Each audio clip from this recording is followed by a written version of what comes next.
안녕하세요. 저는 박수현이라고 합니다. 저는 이제 솔브데이시라는 서비스를 만들고 있고요.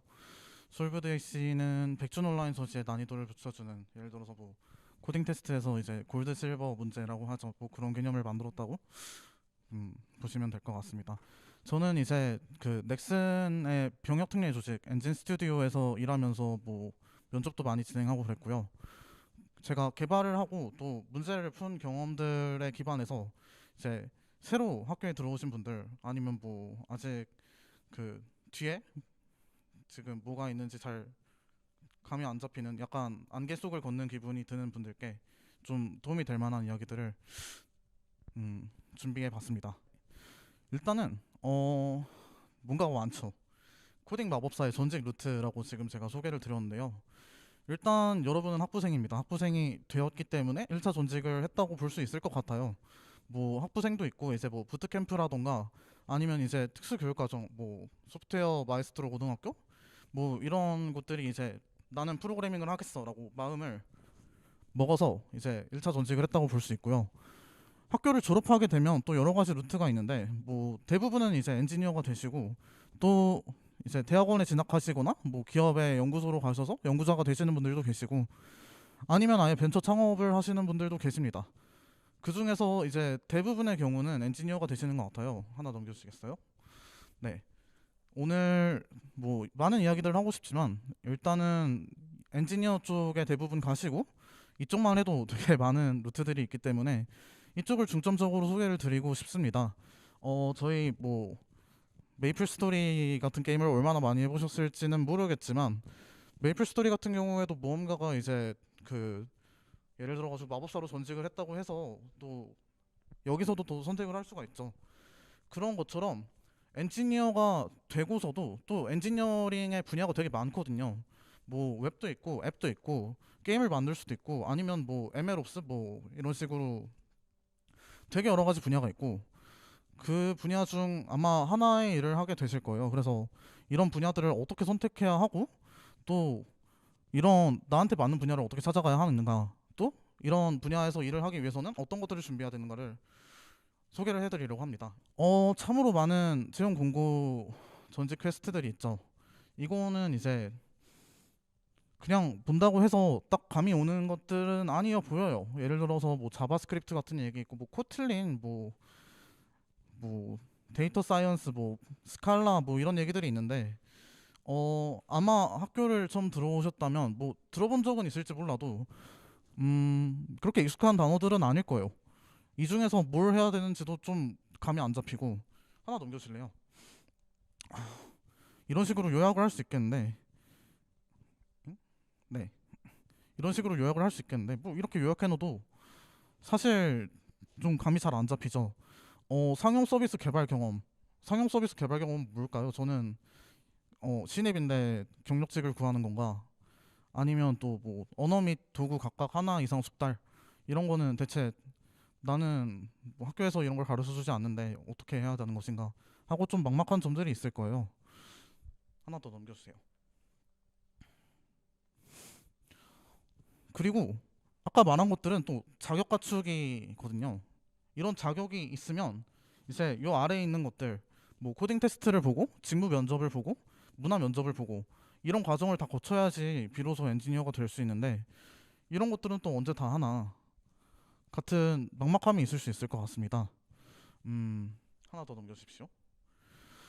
그래서 제가 소개하고 싶은 전략은 크게 두 가지가 있는데요. 일단은 먼저 내가 어떤 개발 분야를 정하고 갈 것인지를 먼저 정하고, 나중에 이제 모든 분야에서의 스킬을 마련하기가 있고, 아니면 어떤 분야로 갈지는 너무 애매한 것 같다. 그래서 일단은 모든 분야의 스킬을 마련한 다음에 그 다음부터 분야를 찾아가겠다라는 전략이 있는 것 같습니다. 일단은 첫 번째 전략부터 말씀을 드려볼게요. 어떤 분야로 갈지를 정한다고 하면, 어, 사실 이제 우리가 어떤 분야를 경험해 보지 않았는데 그걸 정한다고 하는 건 약간 좀 어불성설 같아요. 아이러니하게도 분야를 많이 경험해 봐야지 어떤 분야를 갈지 정하기가 쉬워집니다. 그래서 제가 추천하는 방향은 일단 만들고 싶은 게 있으면 만들어 보자입니다. 어떤 것이라도 좋습니다. 개인 홈페이지나 블로그 같은 것이 되어도 좋고요. 이제 클론 코딩이라고 하죠. 이미 있는 무언가랑 비슷한 걸 만들어 본다던가. 이거 같은 경우에는 이제 뭐 유튜브에 코스가 많이 있더라고요. 인스타그램을 만들어 본다던가 뭐 유튜브를 만들어 본다던가 하는 방향이 있을 수 있고요. 아니면 평소에 없어서 본인이 불편하게 느꼈던 것들을 만들어 볼 수 있겠습니다. 이런 식으로 프로젝트를 진행해 보시면 이제 내가 어느 걸 해야 나랑 맞을까에 대한 아주 대략적인 방향을 잡을 수 있는 것 같고요. 예. 여기서 강조하고 싶은 건 뭔가를 만들겠다고 결정했으면 일단 부딪혀 보는 겁니다. 어떻게 만들어도 좋아요. 그 막 예를 들어 가지고 막 코드가 깔끔하지 않아도 좋습니다. 그리고 뭐 어떤 그 프레임워크나 언어의 베스트 프랙티스가 아니어도 괜찮아요. 그런 게 아니어도 일단 완성을 목표로 한번 만들어 보는 겁니다. 이 단계에서 그 뭐 MVC니 MVP니 하는 디자인 패턴은 그렇게 중요하지 않다고 생각하고 클린 코드 뭐 코드 깔끔하게 짜는 것도 그렇게 중요하진 않다고 생각하고요. 일단 내가 지금 선택한 분야, 내가 지금 프로젝트를 어떤 걸로 하고 있는지 그걸 완성했을 때 그 경험이 내가 뭔가 뭐라고 해야 될까요? 나랑 맞는 분야였는지 아닌지를 지금 보려고 하고 있는 거니까 일단 완성해 보는 걸 추천을 드립니다. 그리고 이 이터레이션을 많이 하다 보면 맞는 분야를 찾아가실 수 있을 거예요. 하나 넘겨주십시오. 저 같은 경우에는 지금 뭐 최근에 퇴사를 했습니다만 회사에서는 웹 프론트엔드랑 백엔드 엔지니어링을 했거든요. 그 전에는 안드로이드 앱 프로젝트를 되게 많이 해봤던 것 같습니다. 그 뭐 안드로이드로 인턴도 해봤고, 근데 뭐 시행착오를 많이 겪어보니까 저 같은 경우 웹이 되게 재미가 있더라고요. 안드로이드는 사실 뭐 준비해야 될 것도 많고 예를 들어가지고 컴파일 시간도 오래 걸리고 그래서 되게 답답했는데 아무튼 그런 식으로 프로젝트를 많이 해보시다 보면 내가 어떤 분야로 나아갈지 좀 이제 찾아갈 수 있는 것 같습니다. 개인적인 추천은 웹 프로젝트부터 시작해 보는 걸 추천을 드려요. 웹 어플리케이션 엔지니어링 같은 경우에는 일단 입문 장벽이 꽤 낮습니다. 그 예를 들어가지고 뭐 설치해야 되는 것도 잘 없고요. 그냥 에디터를 켜고 코드를 몇 줄 작성하면 브라우저에다가 뭐 새로 고침만 하면 딱 보이는 그런 아주 간편한 워크플로우를 갖고 있고요. 또 웹 같은 경우에는 서버만 있으면 진짜 어디에서나 볼 수 있어가지고 자랑하기가 참 좋습니다. 그리고 어, 어떤 프로젝트를 한다, 뭐 어떤 개발 방향을 정했다라고 했을 때 책이 좋냐, 강의가 좋냐, 아니면 그냥 박치기를 해보는 게 좋냐라고 질문을 주시는 분들이 많은데 개인적으로는 책을 사거나 강의를 수강하면 그 초반에 되게 어디로 가야 하고 상태인 상태에서 갈피를 잡기가 되게 좋은 것 같습니다. 그래서 저는 이제 책과 강의가 있으면 개인적으로는 책을 선호하고요. 저는 뭐 강의로 보는 것보다 글을 읽는 걸 좋아하기 때문에 근데 이거는 이제 개인이 어떤 매체가 더 편하신지에 따라 다를 것 같고요. 아래 이제 개인적으로 추천드리는 책들이 있는데 뭐 이지스 퍼블리싱의 두엣 시리즈가 입문하기에 되게 좋고요. 한빛미디어 이제 동물책이라고 하죠. 오렐리 시리즈는 개발 서적에 있어서는 되게 근본 서적으로 이제 많은 분들에게 평가받는 곳들이고요.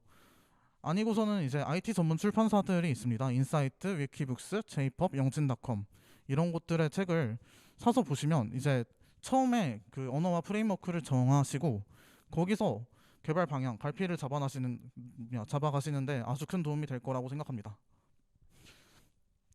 이제 그렇게 프로젝트를 많이 진행해 보시고 이터레이션을 많이 해봤고 어느 정도 내가 뭐 나랑 맞는 프레임워크랑 언어가 정해졌다, 뭐 내가 갈 길이 어느 정도 정해졌다 싶으시면 거기서부터는 이제 roadmap.sh라는 사이트가 있어요. 여기 보면 지금 왼쪽에 제가 자바스크립트를 띄워놨는데 그거 같은 경우에 자바스크립트 엔지니어가 되기 위해서 배워야 할 것들 이런 거를 이제 로드맵 형식으로 쫙 정리를 해놨고요. 아니면 이제 구글이나 네이버에다가 뭐 무슨 개발자 면접 질문, 뭐 ML 개발자 면접 질문이라던가 프론트엔드 개발자 면접 질문 이렇게 치면 뭐 많은 다른 개발자분들께서 정리해 두신 아주 좋은 이제 예상 면접 질문 리스트들이 있거든요. 이런 것들을 보면서 어, 일단 이터레이션들을 통해서 얻어낸 좀 대략적인 지식을 여기에 있는 빈칸들을 채워 나가시면 이제 그 주니어 엔지니어가 되기 위한 준비를 어느 정도 마칠 수 있을 것입니다. 이번에는 다른 쪽 얘기를 해보겠습니다.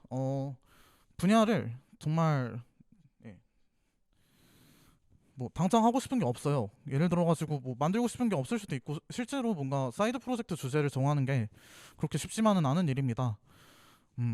그래서 당장 하고 싶은 게 없다. 그러면 일단 모든 분야에서 활용할 수 있는 공통 스킬을 마련해 볼 수 있겠습니다. 네. 1차 공통 스킬이라고 한다면 아무래도 컴퓨터과학 전공 지식이겠죠. 뭐 개발자의 주스탯이라고 할 수 있는 이제 자료 구조 알고리즘, 그리고 분야에 따라서 네트워크 운영 체제, 아니면 뭐 데이터베이스, 아니면 뭐 예를 들어서 게임을 만들러 가신다라고 하면 그래픽스나 선형대 수학 같은 것도 이제 베이스 펀더멘털이 될 수 있는데요. 자료 구조 알고리즘 같은 경우에는 이제 2학년 때 배우지만 저희가 또 코딩 테스트라는 게 있죠. 코딩 테스트 같은 경우에 그 코딩 테스트를 하는 이유 자체는 이제 그 면접을 보는 코스트가 너무 커서 일단 지원자를 한번 걸러내는데 사용을 합니다. 근데 여기서 물어보는 것들은 자료 구조 알고리즘 뿐이고요. 나머지 이제 제가 아랫줄에 언급한 것들은 보통 기술 면접에서 물어보지만 이거 같은 경우에는 수업에서 이제 수업을 잘 들으시면 어느 정도 해결 가능한 부분인데, 자료 구조 알고리즘 같은 경우에는 학교에서 막 구현을 그렇게 복잡하게 시키지는 않습니다. 그러니까 코딩 테스트스러운 문제를 마구 풀리지는 않고요. 그래서 따로 대비가 어느 정도는 필요하다고 생각합니다. 넘겨주십시오. 네, 아까도 언급했듯이 코딩 테스트를 하는 이유는 회사가 채용하고 면접을 하는데 리소스가 많이 들어가요. 이걸 뭐라고 해야 되지? 원래는 이제 일을 할 수 있는 사람을 데리고 뭐 3시간, 4시간 동안 면접을 보고 이제 그래야 하는 거라서, 그래서 스크리닝의 용도로 많이 사용을 하고 있습니다. 하나 넘겨주십시오.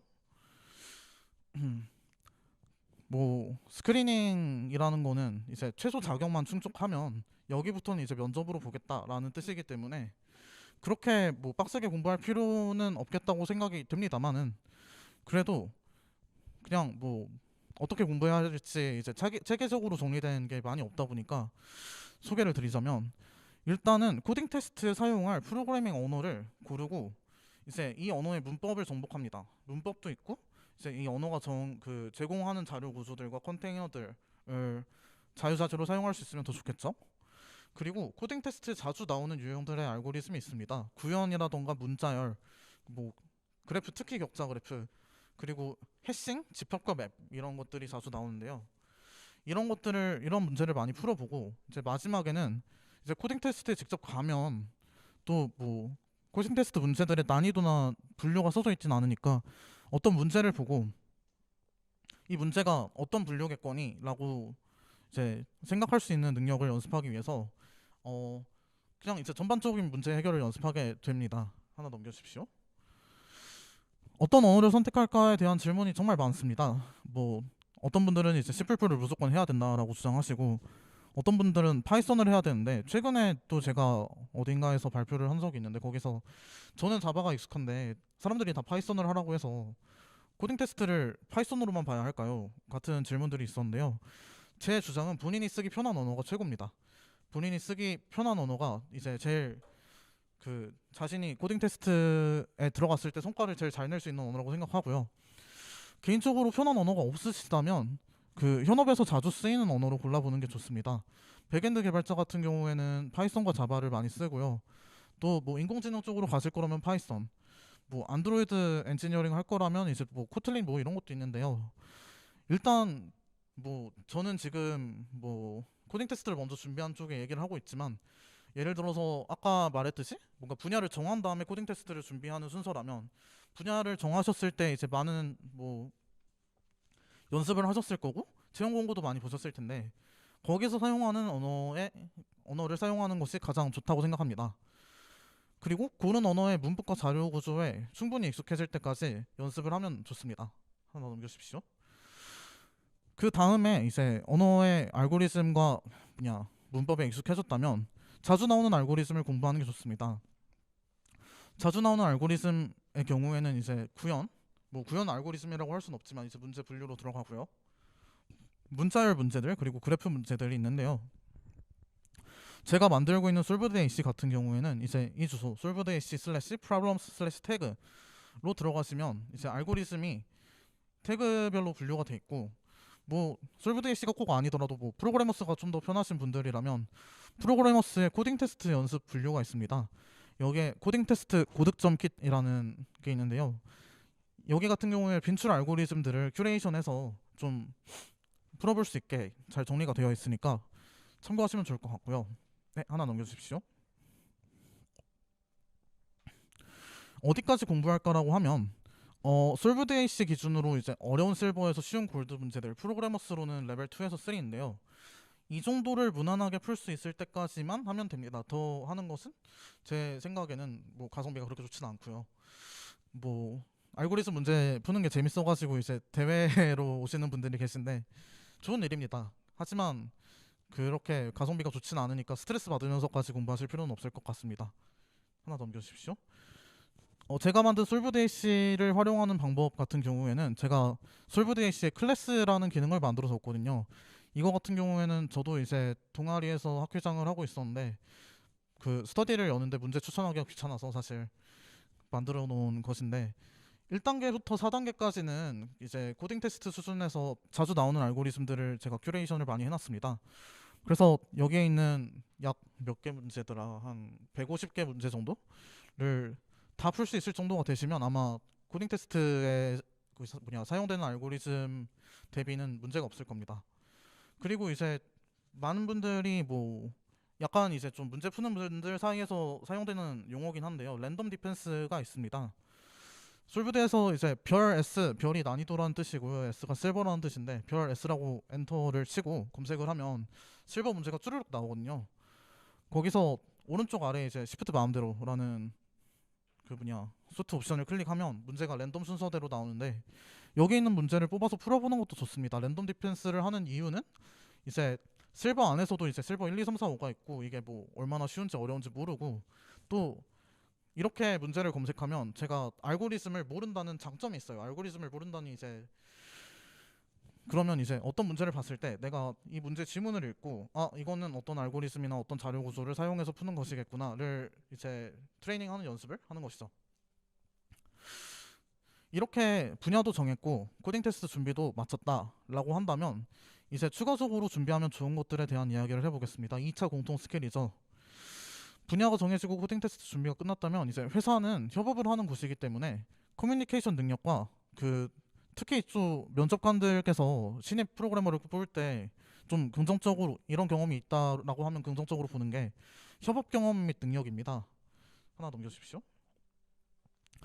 회사는 이제 결국 혼자서 일하는 곳이 아닙니다. 혼자서 뭐 할 수 있으면 모두가 1인 기업을 했겠지만 그렇지 않기 때문에 그래서 이제 다른 많은 개발자들과 같이 일을 하는 곳이고 뭐 프로젝트가 크면 이제 막 100명, 200명씩 붙는 경우도 있습니다.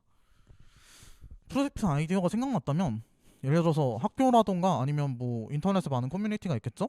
그런 다른 개발자들을 구해서 같이 만들어 보는 경험을 쌓는 게 저는 되게 좋은 방향이라고 생각을 합니다.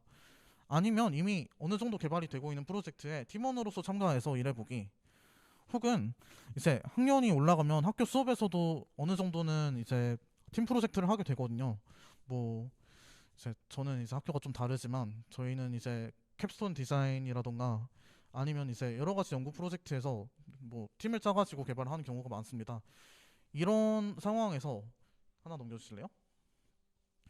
일단은 그 아까는 중요하지 않다고 말씀을 드렸는데 이 시기에 오면 이제 저 혼자 개발하는 게 아니기 때문에 모든 팀원들이 이해하기 쉬운 코드를 작성하는 게 어느 정도 중요해집니다. 그래서 제가 오른쪽에 있는 클린 코드라는 책을 엄청 추천을 드리는데 일단 간단한 프리심플 3개 정도를 소개하자면 코드만 보고도 알 수 있게 의미 있는 이름 짓게, 뭐 또 이제 혼자 아는 얘기 하지 않기, 그러니까 코드에서 막 변수명이 이상한데 이게 뭔 뜻인지 모르겠고 남이 봤을 때 읽을 수 있는 코드여야 하고요. 또 언어의 표준들이 있다면 그런 표준들을 지키기, 이런 식으로 그 다른 팀원들이 읽기 좋은, 다른 팀원들이 내 코드를 보고 이거는 이런 일을 하는 코드군 이라고 쉽게 알 수 있게 하는 코드를 작성하는 것이 중요한 것 같고요. 하나 더 넘겨주시면, 그 Git이라는 협업 도구가 있습니다. Git 같은 경우에는 이제 형상 관리 툴이라고 해서 그 커밋이라는 단위로 어느 정도 그 프로젝트를 쌓아가서 뭔가 여기 잘못된 게 있어요. 그러면 이제 앞으로 돌아갈 수도 있고 그런 툴인데요. 이게 그 여러 작업자가 동시에 브랜치라는 걸 따서 작업하기 좋은 툴입니다. Git과 GitHub은 아니겠지만 일단 이제 Git 같은 경우에는 대부분의 회사에서 형상 관리 툴로 쓰고 있고요. 왜냐하면 뭐 작업자가 많으니까. 그래서 분야에 상관없이 Git과 이제 Git 플로우라는 작업 방법, 이걸 활용한 협업 경험이 있다면 굉장히 플러스 요소가 뭐 굉장히까지는 아닌 것 같습니다만 이제 뭐 다 Git을 쓸 수 있으니까. 근데 아무튼 플러스 요소가 됩니다. 협업이 아니더라도 뭐 개인 프로젝트를 하더라도 Git을 사용하는 습관을 기르는 건 굉장히 좋은 습관인 것 같습니다. 예를 들어서 뭐 코딩 테스트 연습을 하더라도 이제 GitHub에다가 코드를 올리는 분들도 많이 계시더라고요. 그런 식으로라도 Git을 써보면 뭐 굉장히 좋지 않을까라고 생각합니다. 하나 넘겨주십시오. 그렇게 제가 지금까지 얘기한 것들을 정리해보면, 일단 위에 두 개 중에 하나를 먼저 하고, 일단 뭐 두 개는 다 해야 하지만 두 개 중에 하나를 먼저 할 수 있겠습니다. 분야를 정합니다. 일단 제대로 짜려고 하지 말고 뭔가 프로젝트를 완성해보려는 것을 목표로 만들어 봅시다. 이걸 이렇게 프로젝트를 해보는 걸 여러 번 해보면서 자신한테 맞는 분야를 찾아가 봅시다. 저는 일단 웹을 추천드린다고 말씀을 드렸고요. 그렇게 해서 본인의 분야가 어느 정도 정해졌다면 이제 앞서 말씀드린 roadmap.sh라는 사이트가 있고요. 또 이제 구글이나 네이버에 면접 질문들을 검색해 보면서 빈틈을 메꿔가면 좋습니다. 이렇게 하면 기술 면접에 대한 대비가 어느 정도 될 것이고요. 그리고 주스탯을 쌓아야 합니다. 이제 코딩 테스트 준비 같은 경우에는 강조드렸듯이 자신이 사용하기 가장 편한 언어를 고르고 문법을 정복합시다. 편한 언어가 딱히 없다면 파이썬을 추천드리고, 또 이제 뭐 예를 들어 가지고 내가 자바가 편한데 파이썬을 해야 하나, 자바를 하십시오. 자바를 하시고요. 문법을 정복한 후에는 코딩 테스트 빈출 알고리즘을 공부하고요. 말씀드렸듯이 구현 문제들이 많이 나오고요. 문자열이랑 이제 격자 그래프 위에서의 구현이 정말 많이 나옵니다. 이런 것들을 솔브데이시나 프로그래머스를 이용해서 연습하시면 되고요. 이제 어느 정도 알고리즘에 익숙해졌다고 하면 난이도와 알고리즘을 끄고 문제 해결을 연습하는 경험을 가지셨으면 좋겠습니다. 어떤 문제를 보고 내가 이 문제를 어떤 알고리즘과 자료 구조로 해결해야겠구나 라는 것을 생각해낼 정도가 되면 코딩 테스트도 준비가 끝납니다. 이렇게 두 개의 준비가 완료된 후에는 이제 회사가 혼자 일하는 곳이 아니기 때문에 협업을 연습하셨으면 좋겠습니다. 협업 프로젝트에 참가하거나 뭐 프로젝트를 만드셔도 괜찮고요. 협업을 하면서 Git을 써보면 정말 좋고 이제 코드를 깔끔하게 짜는 연습을 하면 좋겠습니다. 제가 준비한 내용은 여기까지고요. 네, 지금까지 발표 들어주셔서 감사합니다.